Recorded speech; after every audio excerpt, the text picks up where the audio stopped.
Et ben franchement, le rendu est pas mal pour ce prix, il y a pas mal de LED-omètre, l'effet est plutôt sympa. Bonjour à tous, aujourd'hui on va parler ruban LED connecté en Wi-Fi et qui est pas très cher, hein. Il coûte 37 € pour une longueur de 20 mètres. Le prix peut évoluer, je vous laisserai checker le lien qui sera en description de la vidéo. Et ce ruban connecté est de la marque Tendist et vous pouvez le voir qu'il est compatible avec l'assistant vocal d'Amazon, avec l'assistant vocal de Google, avec IFTTT et même avec Siri Shortcut. Alors oui, il coûte pas cher, mais vous allez voir qu'il va falloir faire quand même quelques concessions. Mais d'abord, je vais vous montrer ce qu'il y avait dans la boîte très rapidement. Donc dans cette boîte, nous avions le contrôleur avec 2 départs. Et oui, puisqu'il est livré avec 2 rubans LED de 10 mètres que vous allez pouvoir brancher donc soit un sur un départ et l'autre sur l'autre départ, ou alors les mettre en série, puisque sur l'un des 2 rubans, et vous pouvez brancher l'autre dessus et ne se servir que d'un seul départ ici. Alors il a un peu morflé, hein, mais il est arrivé très propre, hein. C'est que je l'ai pas mal testé, j'ai regardé un peu ses possibilités, donc je l'ai un petit peu abîmé pendant ce temps-là. Vous aviez aussi l'adaptateur secteur, hein, donc c'est du 24 volts, 1 ampère, avec un câble qui est pas très long, qui doit faire 80 cm. Une petite notice d'installation où il y a le français. Une télécommande qui a une particularité, hein, c'est pas une vulgaire télécommande infrarouge, on va en parler tout à l'heure. Et puis 2 petits sachets où vous avez des supports à coller aux doubles faces pour pouvoir l'installer où vous voulez, mais sachez que le ruban LED en lui-même a une surface adhésive, donc en dessous, comme ça vous pouvez décoller et le coller directement sur le support que vous voulez. Allez, maintenant ce qu'on va faire, on va l'installer très rapidement dans l'application. Alors par contre, hein, j'ai essayé à moult reprises de l'installer dans l'application Smart Life, hein. Il faut savoir qu'il n'est pas compatible TUIA, donc il aura sa propre application. Je sais que ça peut en rebruter pas mal. Donc première chose, on va le brancher. Donc là, c'est très simple, hein. Vous avez vos 2 connecteurs ici, vous avez un détrompeur, vous ne pouvez pas vous planter. Vous branchez le secteur ici et après, ça, vous allez le brancher sur votre prise secteur. Et voilà, dès que vous le branchez, il s'allume. Et par contre, quelque chose que je ne vous ai pas dit, c'est que le contrôleur fait vraiment cheap, hein. Alors, je ne sais pas si vous voyez, voilà, au niveau de la connectique, ça bouge, c'est très léger. Ça m'inspire pas vraiment confiance. Une fois que vous avez branché tout ça, vous allez dans votre application Surp Life. Vous cliquez dessus. C'est exactement comme Smart Life, hein. On fait le petit plus en haut à droite, ajouter un appareil. Il va tout de suite détecter l'appareil qui essaye de se connecter autour de lui. Vous cliquez dessus.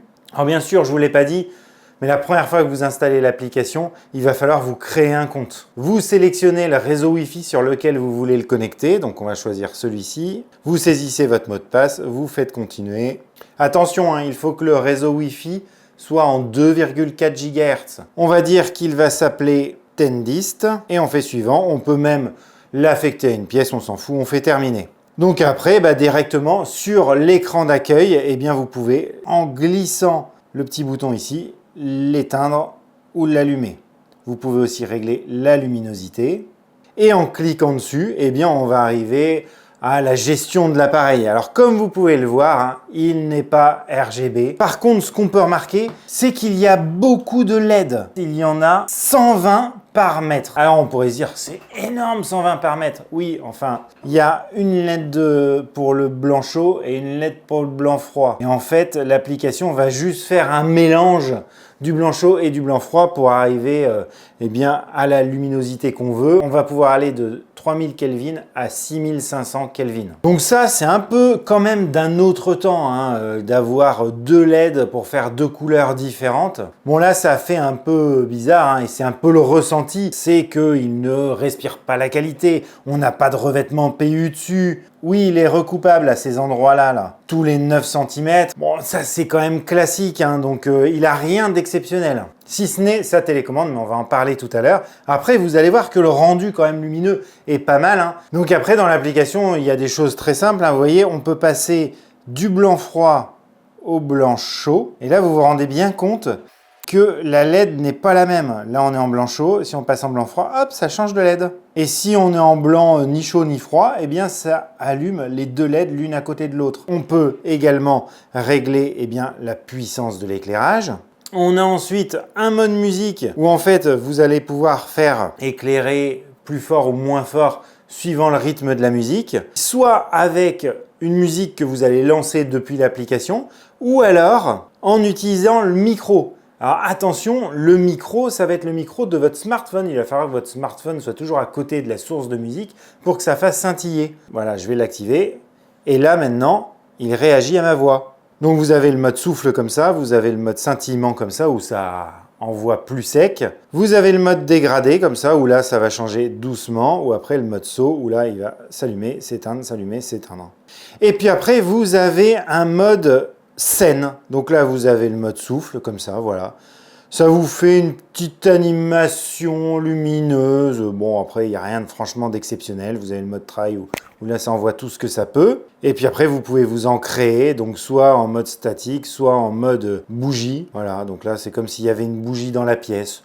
Bon, c'est pas non plus exceptionnel, hein.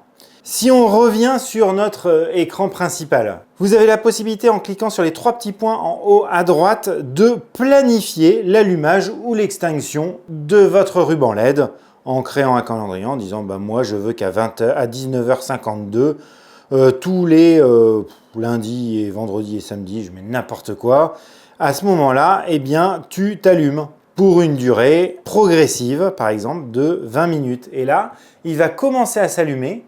Et petit à petit, eh bien, il va atteindre sa luminosité maximale. Donc ça peut être pas mal, par exemple, pour se réveiller doucement le matin. Mais vous allez voir qu'on a une autre possibilité de le faire. Et après, vous avez d'autres choses intéressantes. Alors, on ne pourrait pas croire, hein, parce que ça s'appelle information sur l'appareil.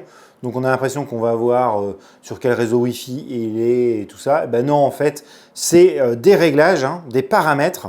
Donc vous avez le nom de l'appareil, la version du firmware, bref, tout un tas de choses, mais ce qui va surtout nous intéresser, c'est la réaction d'électricité. Vous allez pouvoir déterminer en cas de coupure de courant, vous savez, des micro-coupures de courant qu'on peut avoir en pleine nuit, bah, sur pas mal de produits, surtout à bas prix. S'il y a une micro-coupure de courant, eh bien, l'appareil se rallume. Et donc, si c'est en pleine nuit, eh bien, ça se rallume, ça vous réveille, vous n'êtes pas content et vous en voulez à Vincent Vintech de vous avoir recommandé ce produit.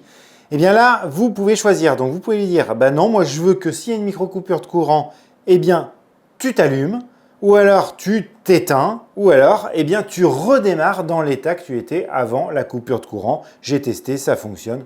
Donc ça, franchement, c'est pas mal. Et après, je vous ai parlé de cette petite télécommande qui, pour moi, est vraiment pas mal pour celui qui ne veut pas revenir tout le temps sur son smartphone pour le piloter. Alors, c'est une télécommande somme toute classique, quoique un peu différente de toutes les télécommandes qu'on a l'habitude de voir. Vous savez, les petites télécommandes carrées très classiques. Et bien là, celle-là, bon, bah, vous pouvez régler la température, vous pouvez régler la luminosité, les différentes scènes, des boutons d'accès rapide. Ce que vous avez dans l'application, bah, vous pouvez quasiment tout faire dessus. Mais comme vous pouvez le voir, eh bien, elle est 2,4 GHz. Donc, vous ne l'utilisez pas en télécommande infrarouge. Ça va être en Wi-Fi, alors crypté, hein, et vous allez pouvoir, même d'une autre pièce, agir sur votre ruban. Vous n'avez pas besoin de le pointer, donc ça c'est vraiment un plus.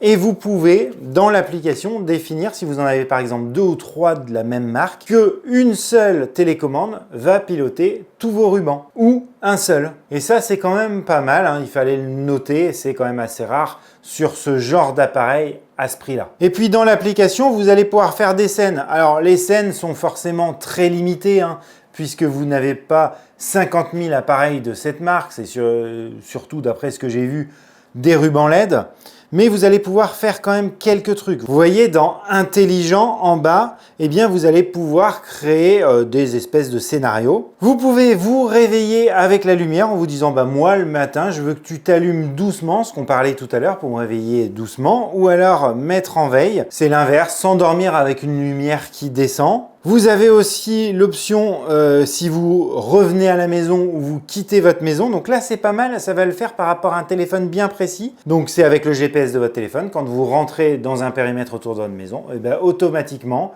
ça va par exemple allumer le ruban. Il y a le lever ou coucher du soleil. Donc ça sera avec votre adresse. Vous pouvez dire à partir du moment où il y a le coucher du soleil, eh bien je veux que ça allume mon ruban. Et puis après, vous pouvez personnaliser vos propres automatisations. Donc là, c'est ni plus ni moins que un calendrier où vous dites bah moi à telle heure je veux que tu t'allumes à temps, et puis à telle heure je veux que tu t'allumes à temps. Voilà, rien d'exceptionnel. Après, ce que je vous propose, puisque je vous ai dit que c'était compatible avec l'assistant vocal d'Amazon, eh bien, on va aller voir dans celui-ci. Donc, il va falloir que vous liez la skill SERP Life dans l'assistant vocal pour pouvoir vous connecter, hein, comme tous les appareils. Et après, si je vais dans mes lumières, je devrais retrouver Tendist. Il est là. Et là, bah, je peux l'allumer, l'éteindre, changer sa luminosité ou changer sa couleur. Je vais pouvoir aussi créer une routine. Alors par contre, aucun événement qui se passe sur ce ruban peut déclencher un scénario. Par contre, dans une routine, vous allez pouvoir agir sur ce ruban. C'est-à-dire que si vous avez des appareils compatibles avec l'assistant vocal d'Amazon, vous pouvez sur un déclencheur, je ne sais pas, par exemple une autre lumière qui serait compatible avec l'assistant vocal d'Amazon, vous pouvez dire bah, quand j'allume cette lumière, eh bien j'allume automatiquement mon ruban. Vous voyez, je peux ajouter une action dans Maison connectée. Tous les appareils, eh bien, je vais normalement trouver Tendist. Et là, je peux l'allumer ou l'éteindre, définir sa température de couleur et sa luminosité. Donc, si j'allume mon autre ampoule, eh bien, ça m'allumera par exemple celui-là en blanc froid à 50%. Je vais vous montrer aussi qu'il est bien compatible avec l'assistant vocal de Google. Voilà, on le retrouve ici. Alors, je ne sais pas pourquoi il n'a pas pris le nom de Tendist, mais bon, vous pouvez de toute façon le renommer à l'intérieur. Et là, c'est pareil, vous pouvez l'allumer ou l'éteindre, gérer sa luminosité et choisir ses couleurs. Et je vous avais dit que je l'installerai. Eh bien, ça y est, je l'ai installé autour de la pièce.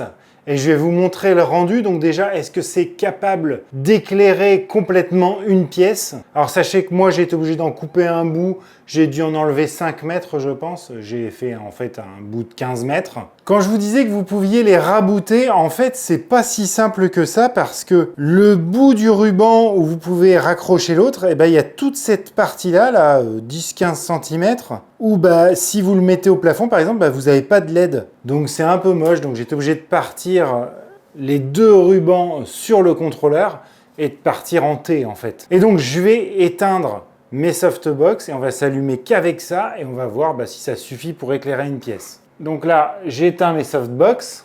Voilà, donc là, on est quasiment dans le noir. Il y a l'écran de mon PC un peu derrière là. Et maintenant, j'allume le ruban. Et ben, c'est pas si mal. Ça éclaire, alors c'est plutôt doux, hein, mais ça éclaire quand même pas mal. Ah, je vais vous montrer mon grand bricolage. Alors, merci de ne pas juger, hein, j'ai fait ça très rapidement. Et voilà ce que ça donne. Alors, sur la vidéo, vous avez l'impression que ça fait effet néon, mais pas du tout, hein. Je vais essayer de me rapprocher, voilà ce que ça donne. Vous voyez, on voit quand même bien les points. Et si je passe en blanc chaud, et là, ça donne une atmosphère quand même vraiment chaud à la pièce. Et bah voilà ce que ça donne, hein. Voilà, j'en ai mis vraiment tout le tour de la pièce. Et donc, franchement, alors oui, c'est quand même un prix, 37 €, mais du coup, ça fait quand même le ruban à moins de 2 € le mètre, c'est quand même pas mal. Oui, il ne fait pas RGB, mais moi, par exemple, dans ce cas-là, j'aurais pas besoin de pouvoir éclairer en rouge, je m'en fous complètement. Donc après, c'est à vous de voir si ça vous paraît un bon achat ou pas. Je mets quand même le bémol du contrôleur qui fait quand même un peu cheapos, mais bon, une fois qu'il est branché, il est branché. Voilà, bah écoutez, je vous remercie d'avoir regardé la vidéo jusqu'au bout. Dites-moi vous ce que vous en pensez, si vous le trouvez trop cher ou pas, ou si vraiment le manque de RGB, ça vous pose problème. Et puis également, si ça vous pose problème qu'il ne soit pas Smart Life, mais par contre, comme il est compatible avec les assistants vocaux, est-ce que ça vous suffit? Ça m'intéresse pour mes prochains tests. Et je vous dis à très bientôt sur Vintech pour de nouveaux tests domotique et tech. Allez, ciao!